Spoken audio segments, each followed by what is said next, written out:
أشهد أن محمد رسول الله.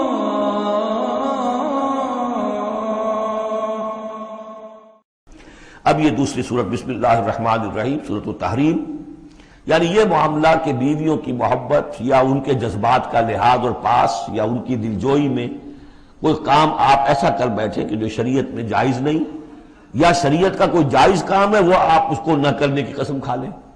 اب ظاہر بات ہے کہ حضور کے لیے یہ تو ممکن نہیں تھا، قطعاً اس کا کوئی سوال ہی نہیں کہ آپ اپنی کسی بیوی کی محبت کی وجہ سے یا دلجوئی کی وجہ سے کسی حرام کام کا ارتکاب کرتے ہیں۔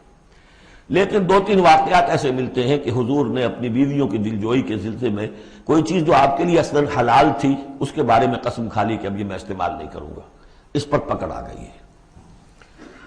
یا ایھا النبی لم تحرم ما احل اللہ لک، اے نبی صلی اللہ علیہ وسلم کیوں آپ حرام ٹھہرا رہے ہیں اپنے اوپر وہ شے جو اللہ نے آپ کے لیے حلال کی ہے۔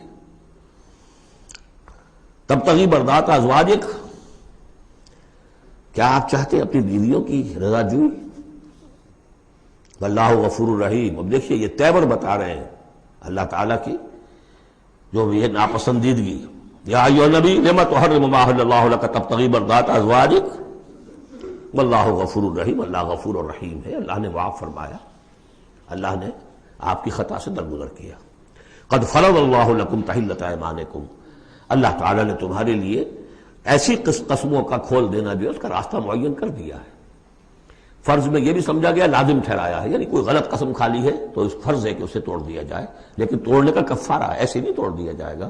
وہ بھی پوری آیت جو ہے وہ سورہ مائدہ کے اندر آ چکی ہے، گویا کہ اب آپ یہ اپنی قسم توڑیے اور وہ کفارہ ادا کیجیے۔ واللہ مولاکم، اللہ تمہارا مولا ہے، مددگار ہے، پشت پناہ ہے، وہو العلیم الحکیم، اور وہ سب کو جاننے والا ہے، کمال حکمت والا۔ وَإِذْ أَسَرَّ النَّبِيُّ إِلَىٰ بَعْضِ أَزْوَاجِهِ حَدِيثًا، اور جب نبی نے صلی اللہ علیہ وسلم کی بعض ازواج اپنی کسی زوجہ محترمہ کو کوئی بات بتائی، اسرہ اسرار سے، خفیہ طور پر، راز کے طور پر، میں ان تفاصیل میں نہیں جا رہا کہ واقعات کیا تھے ورنہ بہت دیر لگ جائے گی، بات سمجھنی چاہیے، باقی یہ کہ آپ تفسیروں میں دیکھ سکتے ہیں۔ تو آپ نے کوئی بات اپنی کسی ایک زوجہ محترمہ کو بتائی اور کہا دیکھو یہ کسی اور سے کہنا نہیں، یہ میرا راز ہے۔ فلما نبات بہ، جب انہوں نے اس کو ظاہر کر دیا، عورتوں کے کہتے ہیں پیٹ ہلکے ہوتے ہیں اس معنی میں کہ راز رکھنے اپنے پاس، بہت سے مرد بھی عورتوں کی طرح کے ہوتے ہیں، ان سے کوئی چیز چھپائی نہیں جاتی، نہ ہر زن زنست نہ ہر مرد مرد، لیکن یہ کہ عام طور پر یہ عورتوں کی کمزوری شمار ہوتی ہے، تو ازواج مطہرات سے بھی اس کا صدور ہوا ہے۔ فلما نبأت بہ، جب انہوں نے اسے ظاہر کر دیا، وأظہرہ اللہ علیہ، اللہ تعالیٰ نے اپنے نبی کو صلی اللہ علیہ وسلم سے مطلع فرما دیا کہ وہ راز نہیں رہا ہے، راز آپ کی ان اہلیہ نے فاش کر دیا ہے۔ عطف بعضہ، تو حضور نے کچھ تو ان کے سامنے ظاہر کر دیا، وأعرض عن بعض، بات پوری ان کو نہیں بتائی، بعض جو ہے روک لی۔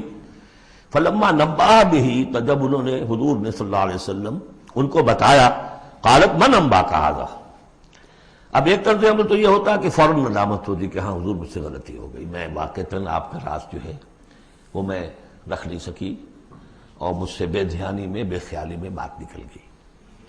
ایک دوسرا یہ ہے من انباک، آپ کو کس نے بتایا، یہ انداز جو ہے دیکھیے عام بیوی عام شوہر کے درمیان اس میں کوئی حرج نہیں، لیکن جیسا کہ سورہ حجرات میں ہم پڑھا ہے، اعلموا، جان لو اچھی طرح، ان فیکم رسول اللہ، اے عائشہ اے حفصہ یہ تمہارے شوہر ہی شوہر نہیں ہے، یہ اللہ کے رسول ہے، طرز عمل تمہارا جو ہے ان کے ساتھ بہت محتاط ہونا چاہیے، بہت محتاط ہونا چاہیے۔ من انباک، آپ کو اس نے بتایا؟ قال نبانی العلیم الخبیر، جواب میں بھی غصہ ہے حضور کا، مجھے اس نے بتایا کہ جو العلیم ہے اور خبیر ہے، جو سب کچھ جاننے والا ہے اور ہر چیز سے باخبر ہے۔ اب یہ اللہ تعالیٰ کی طرف سے آ رہا ہے، اس کی تعبیر میں اہل تشیع ایک انتہا کو نکل گئے، ہمارے عام مفسرین نے بھی انہی کی روش اختیار کی ہے، لیکن مولانا حمید الدین فراہی رحمۃ اللہ علیہ کا میں کم از کم اپنی ذات پر بہت بڑا احسان سمجھتا ہوں کہ جو انہوں نے تعبیر کی ہے، اور وہ عربی زبان کا جو اسلوب ہے اس کے اعتبار سے 100% درست ہے۔ ان تتوبا الی اللہ فقد صغت قلوبکما، اگر تم دونوں، اب ظاہر بات ہے کہ ایک اہلیہ کا نے راز چھپایا جو دیا گیا تھا دوسری اہلیہ، حضور کی دوسری اہلیہ کو کہا جاتا ہے حضرت حفصہ نے یہ معاملہ کیا، حضرت عائشہ کو بتا دیا۔ ان دونوں کے تعلقات بہت اونچے تھے، اس لیے کہ ظاہر بات ہے کہ حضور کے ہاں جو مقام اور مرتبہ تھا ابو بکر کا اور عمر کا رضی اللہ تعالی عنہما، اس کے حوالے سے ہی پھر ازواج مطہرات میں بھی خود بخود غیر شعوری طور پر یہ احساسات ہو جاتے ہیں۔ تو انہوں نے ان تتوبا الی اللہ، اگر تو اب تم دونوں اللہ کی جناب میں توبہ کرو، فقط صغت قلوبکما، اس کا ترجمہ کیا تو تمہارے دل ٹیڑھے ہو چکے ہیں۔ یہ اہل تشیع کا ترجمہ ہے۔ ازواج مطہرات سے انہیں بالعموم قد ہے، حضرت عائشہ سے بہت سخت ہے، لیکن یہ عام ازواج مطہرات سے۔ اس کا ترجمہ صحیح یہ ہے کہ اگر تم اللہ کی جناب میں توبہ کرو تو تمہارے لیے یہی مناسب ہے، اور تمہارے دل تو مائل ہو چکے ہیں، لیکن ایک ہوتا ہے ناز والے نیاز کیا جانے۔ اب یہ ماننا جو ہے یہ ذرا کڑا گزر رہا ہے کہ حضور مجھ سے غلطی ہوئی، آپ مجھے معاف کر دیجیے، وہ بھی اس لیے کہ معاملہ ہے شوہر اور بیوی کا۔ جیسے ہم کہتے ہیں کہ میاں تمہارے دل میں تو بات اب آ چکی ہے، بس تم مان نہیں رہے ہو، دل میں تو تم نے بات سمجھ لی ہے، تم اگر ایسا کرو تو یقیناً تمہارے لائق ہے یہ انداز ہے یہ۔ اور یہ بہت سی مثالیں دے کر انہوں نے واضح کیا، اب میں اسے بہت بڑا احسان مانتا ہوں۔ ان تتوبا الی اللہ فقد صغت قلوبکما، اللہ کی جناب میں اگر توبہ۔ اچھا، صغن کا ایسا لفظ ہے یہ عربی زبان کا جو میں نے پہلے بھی آپ کو بتایا تھا، مالا الا مالا عن، میلان سے، مالا کے بعد الا ہوگا کسی شے کی طرف میلان، توجہ اس کا ہونا، دل کا ادھر رجحان ہونا، اور مالا عن کسی چیز سے نفرت ہو جانا، لفظ ایک ہی ہے، مال، میلان، الا اور عن۔ رغب الا، رغب عن، راغب ہوا اس شے کی طرف اور راغب ہوا اس چیز سے، متنفر ہو گیا اس چیز سے، لفظ ایک ہی ہے، رغبت۔ اس طرح صغب کا لفظ ہے، تو صغب جو ہے دونوں طرف جاتا ہے۔ تمہارا دل تو مائل ہو ہی گیا ہے، کس طرح مائل ہو گیا ہے؟ یعنی وہ واقعتاً اپنی خطا کا احساس ہو گیا ہے تمہارے دلوں کو، اب صرف یہ ہے کہ زبان سے بھی اس کا اعتراف کرو۔ جیسے کہ حضرت آدم کو احساس ہو گیا تھا اپنی خطا کا، تو اللہ تعالیٰ نے الفاظ سکھا دیے تھے، فَتَلَقَّى آدَمُ مِن رَبِّهِ كَلِمَاتٍ فَتَابَ عَلَيْهِ۔ یہ ترجمہ ہے اس آیت کا صحیح۔ ان تتوبا الی اللہ فقد صغت قلوبکما وان تظاہرا علیہ، اور اگر اب جیسے کہ قاعدہ ہے عام طور پر حضور کی بھی کوئی ہلکا سا سہو اگر ہو جاتا تھا تو کس قدر انداز جو ہے سخت ہو جائے قرآن مجید کے اندر، اس لیے کہ بڑے لوگوں کے معاملے بڑے ہیں، الرب رب من تنزل والعبد عبد من ترقى۔ اسی طرح جو بھی اونچے لوگ ہیں ازواج مطہرات ہیں، تو ان کا بھی جو بھی اظہار ناپسندیدگی ہو رہا ہے اللہ کی طرف سے، اس میں الفاظ بڑے سخت ہیں۔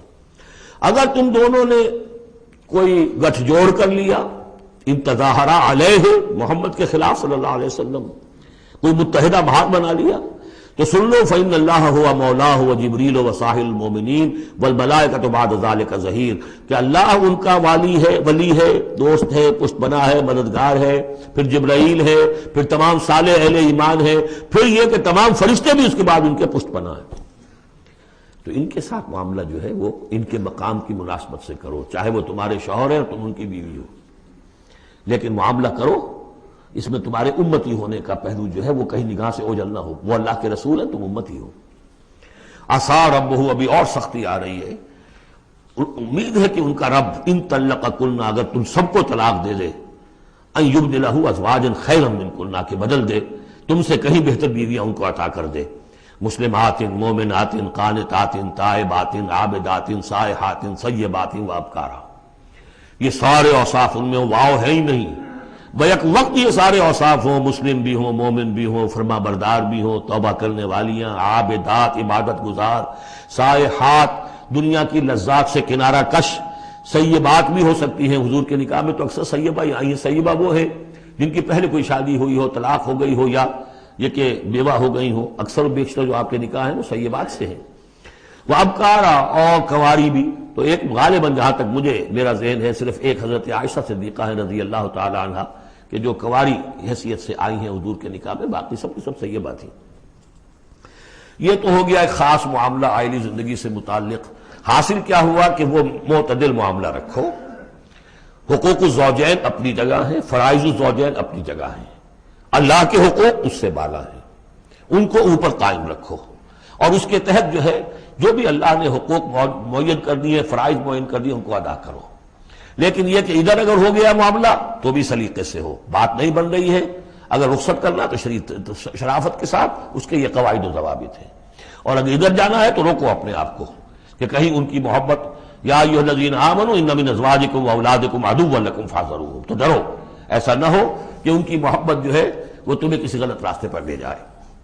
اب جو حصہ آ رہا ہے سورہ مبارکہ کا، اس میں ایک تو یہ 3 آیتیں درمیان میں آ رہی ہیں، وہ تو خاص طور پر جو ہے یوں سمجھیے خواتین سے متعلق نہیں ہے، مردوں سے متعلق ہیں، اور وہ اصل میں سورہ حدید کا سلسلہ جو ہے جو آخر اب اختتام پر آ رہا ہے، اس کا نقشہ جو ہے یہاں پر پھر آ جائے گا۔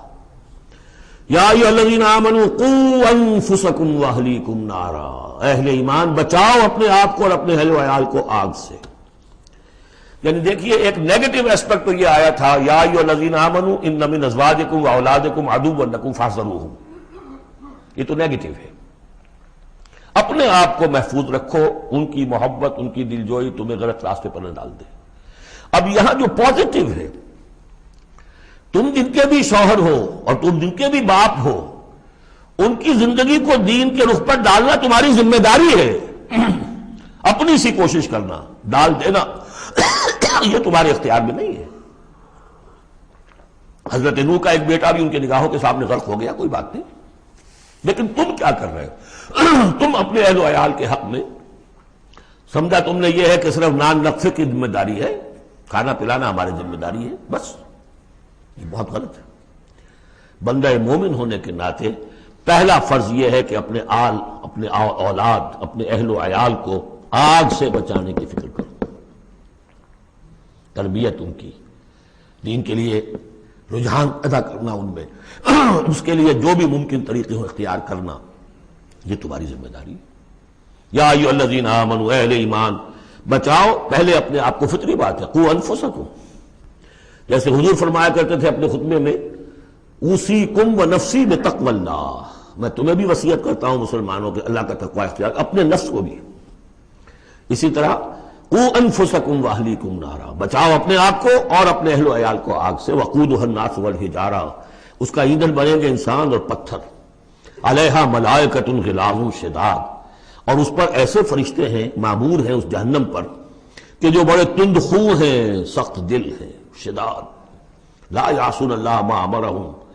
اب جب تم یا تمہارے لاڈلے، تمہاری لاڈلی بیوی اور تمہارے لاڈلے بیٹے اور بیٹیاں جب جہنم میں جھونکے جائیں گے، اگر اللہ نے تمہیں بچا بھی لیا اور وہ تمہارے سامنے جہنم میں جائیں گے، تو سوچ لو ان کی چیخ و پکار اور ان کا نالا و شیون، وہ فرشتوں کا دل جو ہے اسے پسیجے گا نہیں، وہ بڑے سخت دل ہیں۔ اب سوچ لو کن کے حوالے کرنا چاہتے ہو؟ جہنم کے داروغہ کے حوالے کرنا چاہتے ہو اپنی بیویوں کو اور اپنی اولادوں؟ یہ محبت نہیں، یہ تو عداوت ہو گئی ہے۔ تم سمجھ رہے ہو کہ محبت کا مزہ ہے، یہ اعلیٰ تعلیم دلوا رہے ہیں۔ کون سی تعلیم دلوا رہے ہو؟ جو انہیں دین کی طرف راغب کرنے والی ہے یا باغی کرنے والی ہے؟ یہ تمہاری رحمت ہے، محبت ہے یا عداوت ہے، دشمنی ہے؟ علیہا ملائکۃ غلاظ شداد، ان کا دل پسیجے گا نہیں، پتھر کی طرح سخت دل ہوگے ان کے، غلاظ شداد، چیخے جاؤ چلائے جاؤ، نالا و شیون، لا یعصون اللہ ما امرہم، جو اللہ کا حکم ہوگا وہ اس کی نافرمانی نہیں کریں گے، جس کو جو عذاب دینا ہے وہ دیں گے، وَيَفْعَلُونَ مَا يُؤْمَرُونَ، اور کریں گے وہی کچھ جس کا انہیں حکم دیا جائے گا۔ یا ایھا الذین کفروا لا تعتذروا اليوم، اور کہا جائے گا اے کافرو اب آج تم کوئی بہانہ نہ بناؤ، انما تجزون ما کنتم تعملون، تمہیں وہی کچھ بدلے میں دیا جا رہا ہے جو تم عمل کر کے لائے۔ اس کے بعد ایک عظیم آیت آ رہی ہے اس سورہ مبارکہ، بلکہ اس پورے گروپ کے حوالے سے، جو میں نے عرض کیا تھا پل صراط کا ایک نقشہ آیا ہے وہاں، اس کی ایک جھلک یہاں بھی دکھائی گئی ہے، جو سورہ حدید میں تھا وہ یہاں ہے، یہاں اختصار کے ساتھ۔ یا ایھا الذین آمنوا توبوا الی اللہ توبۃ نصوحا، اہل ایمان توبہ کرو اللہ کی جناب میں بڑے خلوص کے ساتھ، اخلاص کے ساتھ۔ اس توبہ کو یہی نہ سمجھیے کہ خدا نہ خواستہ کوئی شراب پیتا ہے بس اسے توبہ کر لی، ٹھیک ہے یہ بھی توبہ ہے، کوئی رشوت لیتا ہے رشوت سے توبہ کر لی، یہ بھی توبہ۔ سب سے بڑی توبہ یہ تم جا کدھر رہے ہو، دنیا کی طرف یا آخرت کی طرف؟ کس کے نقش قدم کی پیروی کر رہے ہو، محمد کی صلی اللہ علیہ وسلم یا کسی اور کی؟ زندگی کا رخ کیا ہے؟ پلٹو، لوٹو اللہ کی طرف، آخرت کی طرف۔ جو آپ پڑھ چکے ہیں سورہ ذاریات، ففروا الی اللہ، دوڑو اللہ کی طرف، لپکو اللہ کی طرف۔ کدھر جا رہے ہو؟ فأین تذهبون، کدھر جا رہے ہو؟ یا ایھا الذین آمنوا توبوا الی اللہ توبۃ نصوحا. غفلت میں زندگی گزر گئی، اب بھی جب تک کہ موت کے آثار شروع نہیں ہوتے، چاہے کتنے بڑھاپا آ گیا، موقع ہے. فرائض دینی کو سمجھو کہ وہ کیا ہے، ان کو ادا کرنے کے لیے کمر کسو. فرائض دینی صرف نماز و روزہ ہی نہیں ہے. فرائض دینی باطل کے غلبے کے تحت اگر تم زندگی گزار رہے ہو تو اس کے خلاف بغاوت، اس کے لیے جد و جہد. یہ نہیں کہ بس کھڑے ہو نعرہ مارو اور کوئی آپ کے اوپر گولیاں چلیں. تیاری کرو اس کے لیے، جماعتی زندگی ہو، ان کی تربیت ہو. 12 برس تک مکے میں جو کرتے رہے محمد رسول اللہ صلی اللہ علیہ وسلم، اس کا کوئی عکس ہو. وہ کیفیت تو پیدا نہیں ہو سکتی. یہ رتبہ بلند ملا جس کو مل گیا، کوئی عکس اس کا 1000 میں 1 درجے میں کچھ تو ہو. یہ پیدا کرو، تیاری کرو، سمجھو منہج انقلاب نبوی کیا تھا. اس پر میری ایک کتاب موجود ہے، شاید آؤٹ آف پرنٹ ہے آج کل، منہج انقلاب نبوی. باقی کیسز تقریریں کی تو بے شمار ہیں. توبوا الی اللہ توبۃ نصوحا، خالص توبہ، پاک توبہ. یہ نہ ہوگا دل میں کہیں چور رکھا ہوا ہے کہ پھر کرنا تو ہے وہی کام، توبہ کی تسبیح کر لو، وہ توبہ نہیں. اگر تم خالص توبہ کرو گے، عسیٰ ربکم ان یکفر عنکم سیئاتکم، امید ہے تمہارا رب تم سے تمہاری برائیوں کو دور کر دے گا، نامہ اعمال کے دھبے بھی دھو دے گا. التائب من الذنب کمن لا ذنب لہ، جو حقیقت میں توبہ کر لے گناہ سے، وہ ایسے جیسے اس نے گناہ کبھی کیا ہی نہیں. اور یہ کہ آئندہ بھی تمہارے دامن کردار پر جو داغ ہیں وہ بھی دھو دے گا. وَيُدْخِلَكُمْ جَنَّاتٍ تَجْرِي مِن تَحْتِهَا الْأَنْهَارُ، داخل کرے گا تمہیں ان باغات میں جن کے دامن میں ندیاں بہتی ہوں گی. یوم لا یخزی اللہ النبی والذین آمنوا معہ، جس دن کہ اللہ تعالیٰ نہیں رسوا کرے گا نہ اپنے نبی کو نہ ان کو جو ان کے ساتھ ایمان لائے، صلی اللہ علیہ وسلم ورضی اللہ تعالیٰ عنہم اجمعین.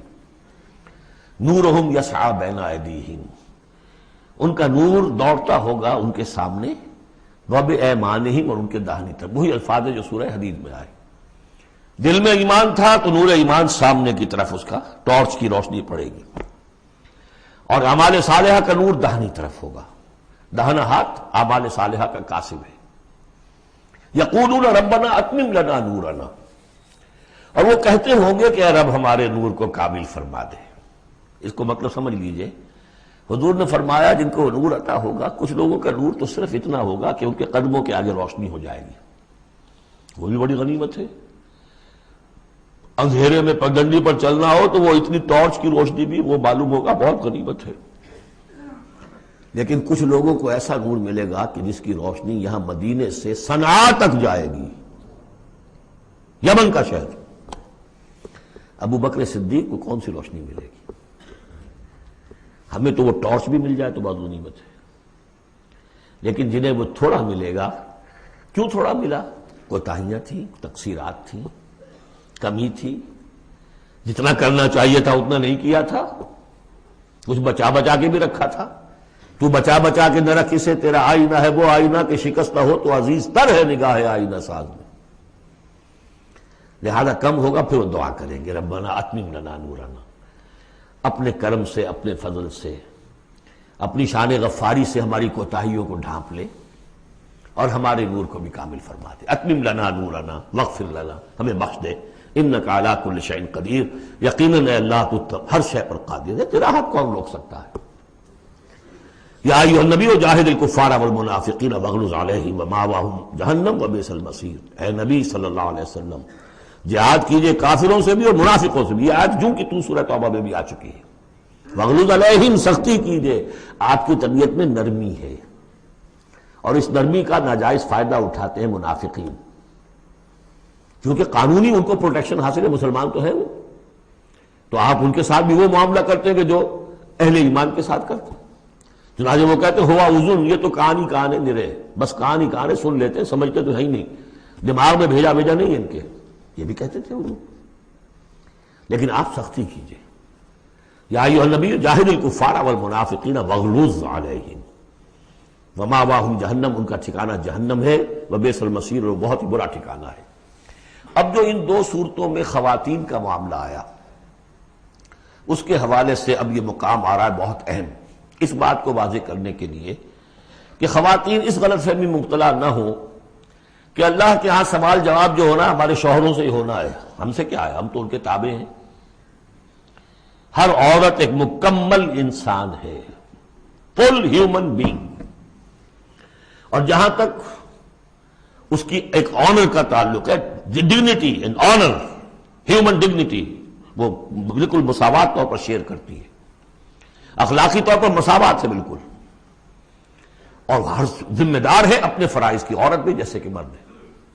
اس کا اپنا ایمان ہوگا، عمل صالح ہوگا تو اللہ کے ہاں بیڑا پار ہوگا. اپنا ایمان اور عمل صالح نہیں ہے تو شوہر بڑے سے بڑا ہو وہ بچا نہیں سکے گا.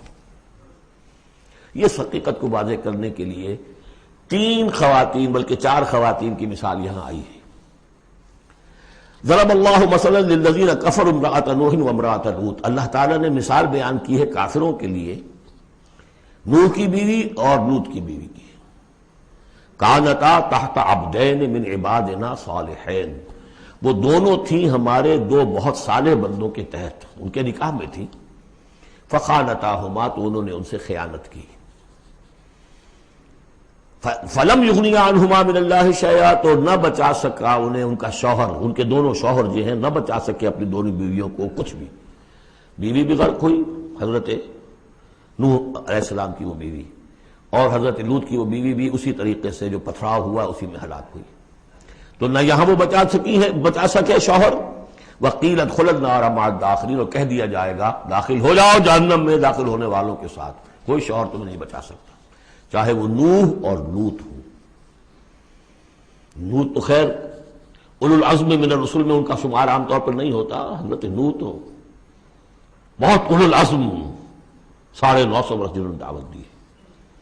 اسی لیے حضور اپنے گھر کی خواتین کو جمع کر کے پھر کہا فرمایا کرتے تھے، یا فاطمہ بنت محمد انقذی نفسک من النار فانی لا املک لک من اللہ شیئا، یا صفیہ عمۃ رسول اللہ انقذی نفسک من النار فانی لا املک لک من اللہ شیئا. اے فاطمہ، محمد کی نور چشم، لخت جگر، اپنے آپ کو آگ سے نکالو، بچاؤ، مجھے کوئی اختیار حاصل نہیں ہوگا تمہارے بارے میں اللہ کے ہاں.